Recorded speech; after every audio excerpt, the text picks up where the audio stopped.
My fiancée said I wasn't a real man for crying at my dad's hospital bed, so I left her there and never returned. Her calls, I'm a 30-year-old guy, and the day my dad collapsed in front of me changed everything. It happened on an ordinary Tuesday morning. Sunlight filtering through the kitchen blinds, the smell of burnt toast lingering because I was running late for work again.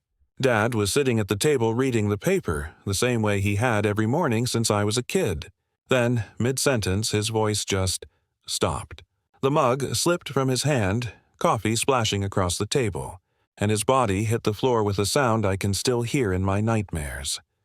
I screamed his name and dropped beside him, shaking, trying to remember the CPR steps I'd only seen in movies. His face had gone pale, eyes unfocused. "Come on, Dad, breathe," I shouted, pressing on his chest, counting like a madman. My mom stood frozen at the doorway, one hand clutching her mouth, the other trembling. I don't know how, but my fingers managed to dial 911 while tears blurred my vision. By the time the ambulance arrived, I was drenched in sweat. I rode in the back, gripping his hand as the paramedic shouted medical terms I didn't understand. Every bump in the road felt like a countdown. Megan, my fiancée, met me at the hospital. Makeup perfect as always, wrapping her arms around me and whispering, "He's strong, he'll make it." For a second, I believed her, but when they rolled my dad into the ICU, hooked to tubes and machines, something inside me cracked. The man who fixed everything, from broken doors to broken hearts, looked small, fragile, almost unrecognizable. I pressed my forehead against the cold glass of the observation window, feeling my chest tighten until I couldn't breathe. That's when Megan said softly, "Hey, don't fall apart now." Her words were meant to comfort me. But something about her tone, flat, almost rehearsed, made my stomach twist, and deep down, I felt it. Something was wrong. Not just with my dad. With her, I barely slept that night. The rhythmic beeping of the ICU monitors echoed in my head like a metronome of dread. I sat beside my dad's bed, watching the rise and fall of his chest through all those tubes, trying to pretend that each breath meant hope. Megan sat next to me, legs crossed, scrolling through her phone between glances. At first, I thought she was distracting herself from the stress, but when I heard the faint sound of a TikTok video, something inside me twisted. "Megan," I whispered, my voice cracking. "Can you turn that off, please?" She sighed, exaggerated, and slipped the phone into her bag. "Sorry, I don't know what to do here. Just sitting around like this feels pointless." Her words stung, but I didn't have the energy to argue. I just looked at my dad's hand, pale and still under mine, and whispered, "He used to fix everything. I don't even know how to help him now." My throat closed, and before I knew it, tears were sliding down my face. I didn't care who saw. It wasn't just sadness. It was guilt, fear, all of it crashing down at once. That's when Megan shifted uncomfortably beside me. "Hey, maybe pull yourself together a bit," she muttered. "You're not doing him any favors crying like that." I froze. My head snapped toward her. "What did you just say?" She looked away, fiddling with her engagement ring. "I just mean, you should be strong for your mom. You're the man here, right?" For a moment, I couldn't even respond. My chest tightened, my vision blurring again, but this time not from tears, from disbelief. How could someone I planned to marry think like that? A nurse passing by shot her a sharp look before quietly adjusting Dad's IV line. I caught the nurse's eyes for a second. Pity, maybe disgust. And I felt it too. Not just for her words, but for myself. For letting someone like Megan be part of my life for this long. I sat there, silent, staring at my father's motionless form as Megan leaned back in her chair, sighing as if my grief was an inconvenience.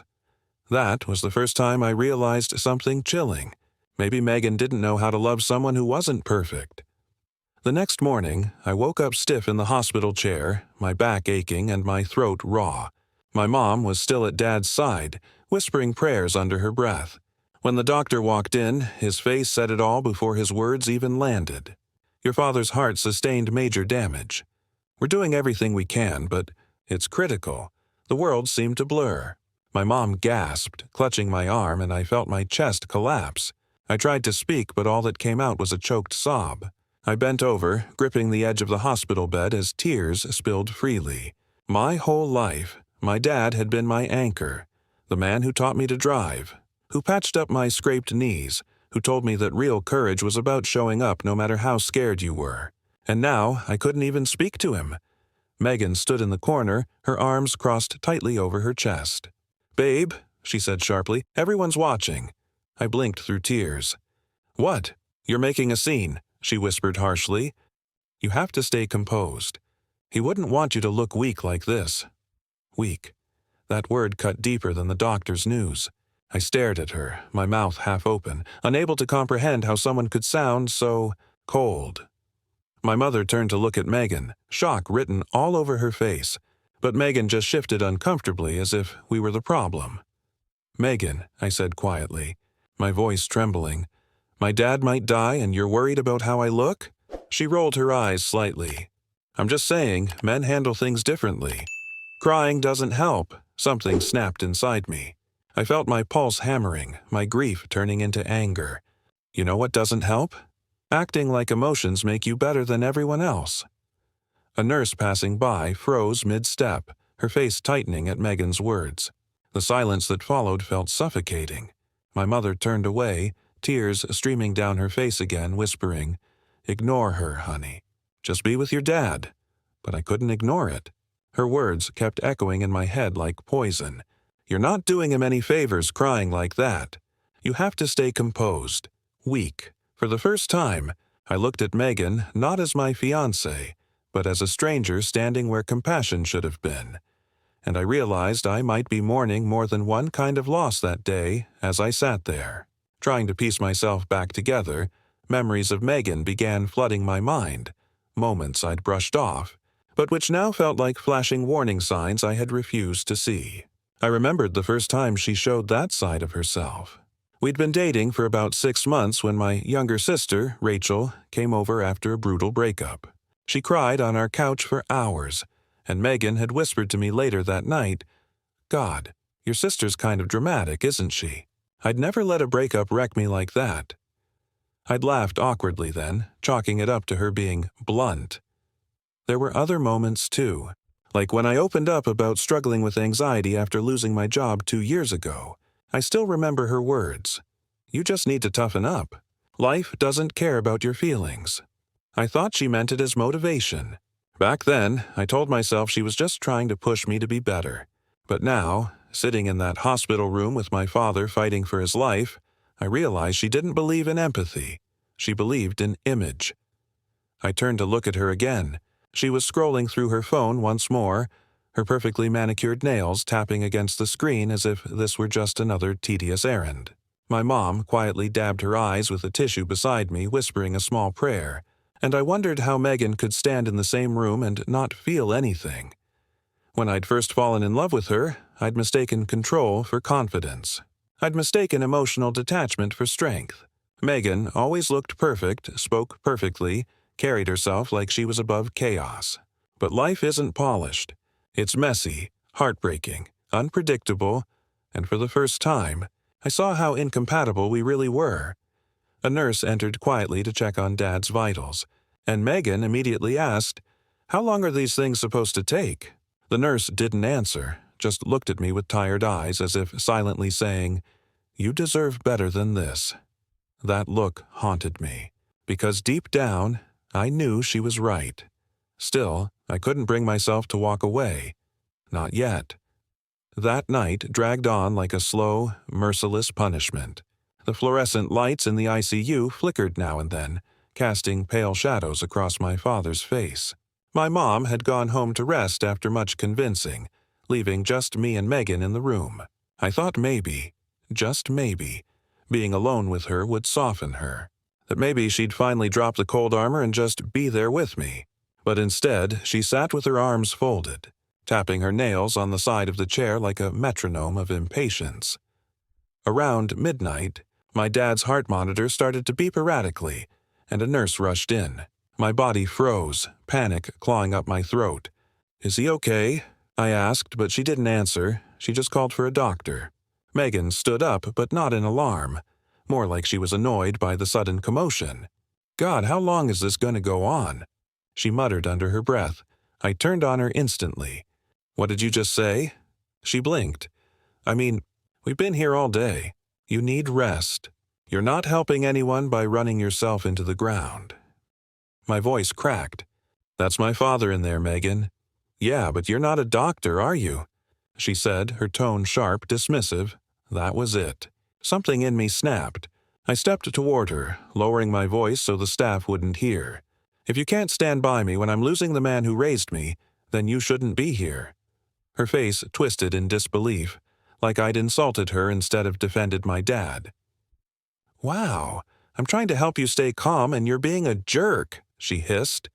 Before I could respond, my aunt appeared at the door with a cup of coffee in hand.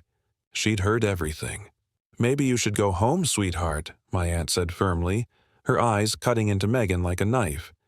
Megan scoffed, grabbed her purse, and whispered, Fine, be dramatic. I'll see you later. She stormed off, her heels echoing down the sterile hallway. The door clicked shut, and silence swallowed the room again. I sank back into the chair, exhausted and hollow, the glow of the heart monitor reflecting in my tears. And for the first time that night, I started to wonder if my father wasn't the only person I was losing. It was just before dawn when the call came. I'd dozed off in the waiting room, head resting against the cold wall, when a nurse gently shook my shoulder. Her eyes said it all before she even spoke. I'm sorry. His heart stopped at 4:12 a.m. The world seemed to tilt. My chest went hollow and I couldn't move, couldn't breathe.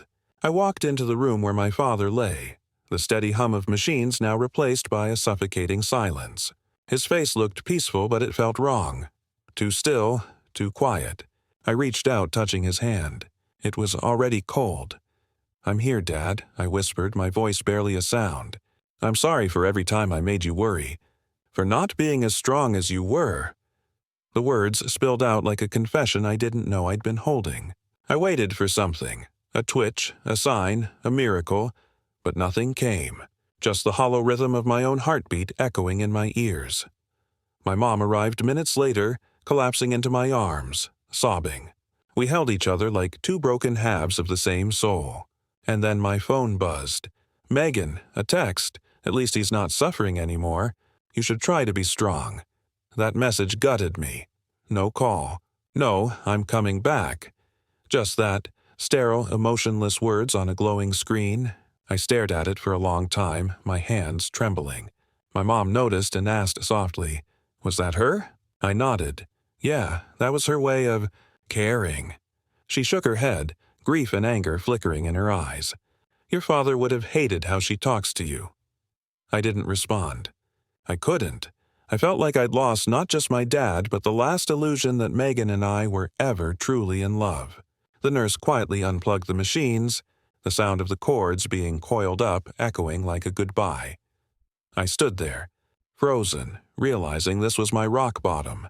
I had no father to turn to, and the woman I'd thought would comfort me couldn't even pretend to care. That morning, I walked out of the hospital into the cold, gray dawn, and I knew something in me had changed forever. The day of the funeral felt unreal, like I was walking through someone else's nightmare. The church smelled of lilies and old wood, sunlight cutting through stained glass in fractured colors that danced across the pews. My mom sat at the front, clutching Dad's folded flag, her eyes red and swollen. I stood beside her, numb, trying to be strong for everyone, though inside I was hollowed out. Megan arrived late, wearing oversized sunglasses and heels that clicked loudly against the marble floor. When she finally took her seat beside me, she leaned in and whispered, Sorry, parking was a nightmare. Not, I missed you. Not, how are you holding up? Just that. I didn't even respond. I couldn't.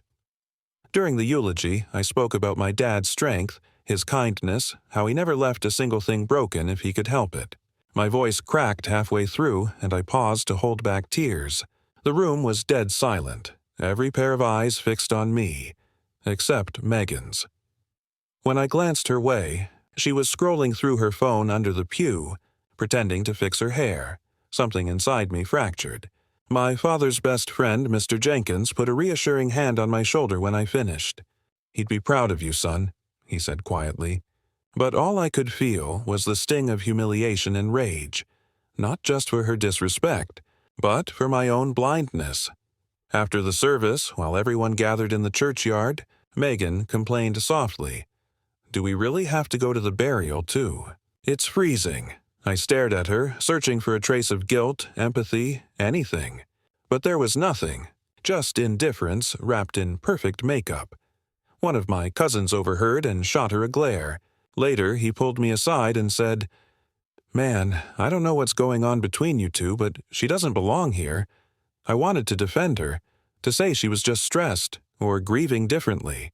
But deep down, I knew he was right. Still, I stayed silent, because walking away at my father's funeral felt like betraying two people at once, the man I loved and the man I used to be. By the time the burial ended, my grief had hardened into something heavier, quiet fury mixed with disbelief. The drive home was suffocating. The rain started to fall in sheets, blurring the windshield like the world itself was trying to hide from me. Megan sat in the passenger seat, legs crossed, scrolling through her phone again. Not one word, not a single attempt to reach out. Finally, I said, "You could at least pretend to care." She looked up, sighing. "Oh my God, not this again." I was there. I came to the funeral. I sat through the speeches. What more do you want from me? What more do I want? My voice cracked, a mix of grief and anger spilling out. "My father just died, Megan. You didn't even look up during the eulogy." She folded her arms, her tone ice cold. "I just think all this crying is excessive. You've been mourning for days. It's not healthy. Your dad wouldn't want you to act weak." That word again. Weak. It landed like a punch. I pulled the car over, tires splashing through puddles, and stared at her, heart pounding. "You really don't get it, do you?" She frowned. "Get what?" "That you need to toughen up. That life doesn't stop just because something sad happens." Something inside me finally broke. The pain, the confusion, the months of ignoring every red flag, everything exploded at once.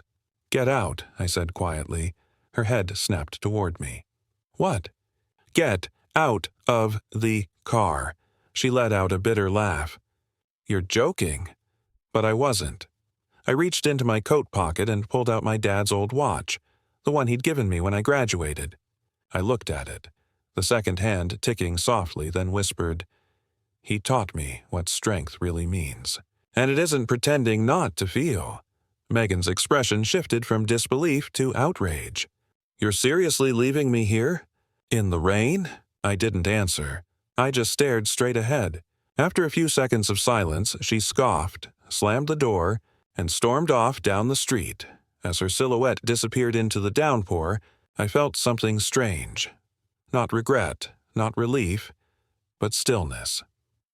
For the first time since Dad died, the world was finally quiet. The days that followed blurred into one another. Quiet, gray, and painfully slow.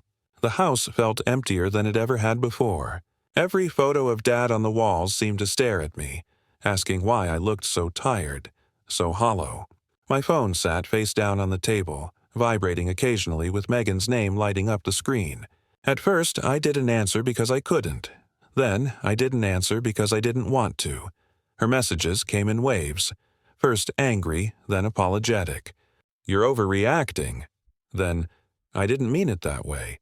Then, "You know I love you, right?" But the one that finally broke me read, "You'll come crawling back once you stop crying." I stared at that text for a long time, the letters burning into my mind.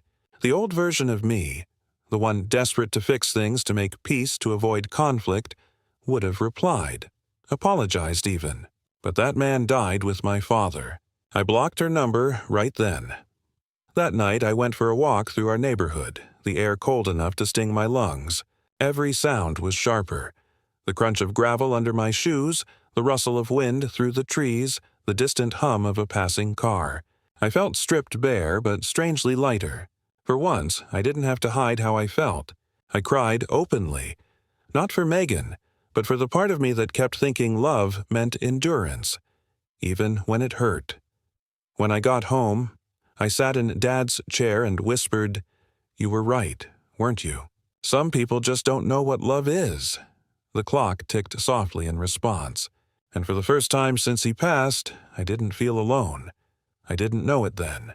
But that silence, the one without her constant criticism, without the pressure to perform strength, was the start of something new. It was the beginning of peace. About a week later, I was having coffee with an old friend, Daniel, when he leaned across the table with that cautious tone people use when they're about to drop something ugly. "Hey, have you talked to Megan lately?" I froze. "No, why?" He sighed. "Because she's been telling people you ditched her during a family crisis, that you just abandoned her out of nowhere while she was trying to support you." I laughed, but there was no humor in it, just disbelief. Support me? She mocked me for crying at my dad's deathbed. Daniel grimaced. "I know, man." I didn't believe her. "But she's been spinning this story, saying you had a breakdown, that you tried to help, but you pushed her away." It felt like a second betrayal. As if she hadn't done enough damage in private, now she wanted to rewrite the story in public, make herself the hero of a tragedy she caused. I didn't want to feed into the drama, but part of me couldn't let that lie spread. That night, I scrolled through our old messages, each one a timestamp of emotional erosion. Every cold remark, every subtle jab, every manipulative text, and finally the one that said, "You'll come crawling back once you stop crying." I screenshotted them all. The next morning, I sent them to Daniel, who shared them with a few mutual friends. I didn't add any commentary, no long explanations, just her own words. Within hours, the facade she'd carefully built started crumbling. Megan texted me again that evening. A new number this time. "Why are you trying to ruin my life?" I stared at the message, my thumb hovering over the screen. For once, I didn't feel anger, just an eerie sense of justice, quiet and final. I didn't reply, because sometimes the truth is the loudest revenge there is. A few days later, while helping my mom sort through Dad's belongings, I found a small envelope tucked in the back of his desk drawer. My name was written on it in his neat, familiar handwriting, the same one that used to appear on my birthday cards and report cards when I was a kid. My hands shook as I opened it, a wave of emotion already rising before I'd read a single word. Inside was a folded letter. The paper had yellowed slightly around the edges, but his words hit with the weight of something eternal. "Son, if you're reading this, it means I didn't get the chance to tell you in person. I need you to know something. Strength isn't about hiding what you feel. Real men cry. Real men care. Don't ever let anyone convince you otherwise." I had to stop reading. My throat burned and I could barely breathe. Every line felt like he'd seen straight through the future, like he knew I'd one day need these words. Tears poured freely down my face, but this time, I didn't fight them. I didn't hide them. For the first time since he passed, I let myself completely break down. Mom came into the room quietly and saw the letter in my hands. She didn't say a word. She just wrapped her arms around me and whispered, "He always knew you felt too much. That's what made you special." I pressed my forehead against her shoulder, the smell of his old cologne still faintly clinging to her sweater. "He never judged me for feeling," I said. "Not once." She smiled through her tears. "That's because he knew feeling is what makes a man human." In that moment, something shifted inside me. The shame Megan had planted, that poison she disguised as strength, started to lose its grip. My father's voice, even in death, was louder than her cruelty. And for the first time in weeks, I felt a kind of peace I hadn't known in years, months past. But grief has a strange way of lingering, some days heavy as stone, other days soft as memory. I started going to therapy after my mom suggested it, something I once would have brushed off as unnecessary. Now, it's the one place I can speak freely about my dad, about Megan, about the guilt I still carry. My therapist told me, "You didn't lose your strength in that hospital. You rediscovered it." I didn't understand what she meant then. I do now. I visit my dad's grave every Sunday. The grass has grown back, soft and green, and I always bring fresh flowers, lilies, his favorite. I sit there, sometimes in silence, sometimes talking to him like he never left. "You were right, Dad," I whisper. "Real men cry. Real men care. It's my quiet ritual, my way of honoring the man who taught me compassion wasn't weakness. It was courage." Life has moved on, slowly but honestly. Megan tried reaching out one last time, a long voicemail full of empty apologies and half-truths. I never called back. I didn't need revenge or closure or to prove anything anymore. The truth had already done that for me. Instead, I focused on rebuilding what mattered. I spent time with my mom, reconnected with my sister, even started volunteering at the hospital that treated Dad. Every face I see there, every son sitting beside a frail parent, reminds me that empathy is not a burden. It's the proof we loved deeply. Sometimes I still hear Megan's words echo. "You're not a real man if you cry." And every time they come, I think of my father's letter, his handwriting, his voice, his truth. I'm not the man she wanted me to be. I'm the man my father raised me to become.